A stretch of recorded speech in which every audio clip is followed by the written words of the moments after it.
here is my guide on how to do article reviews for science research. So the first thing I try and do is I look up on any sort of academic search engine like Google Scholar, and I look up a specific niche. Now, what I usually like to do is I like to find either very broad topics that article reviews handle, or very close ones that are very close to what I am reviewing. After that, I skim through 3 essential components of the article: the abstract, the introduction, and the conclusion. This basically just gives me a sort of gauge on how useful the article will be for me. Then what I like to do is I like to get the citation of the article and just put it on a document. This is the document where all the article reviews will be held.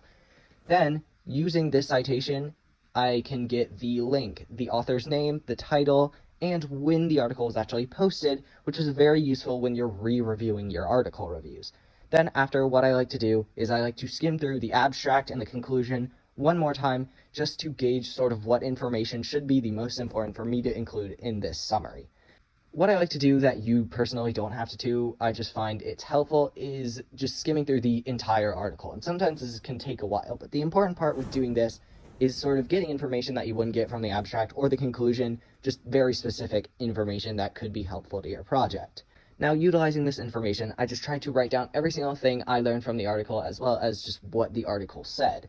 This is mainly useful because when you are looking back on your research and your article reviews, if you ever need to re-remember anything, you could just go to your article reviews and then read what you wrote. And then basically it's a very compact version of what the article is, and therefore you can read it really fast and understand it really fast.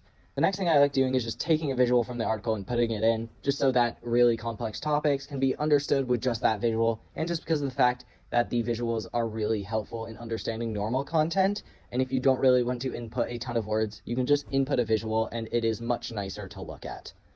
And that is my personal way to do article reviews. Now, personally, if you find some way that's different and that's better, that's great. Honestly, doing these article reviews really fast is what helps you gauge information. So really, any way that you can do it quickly is good.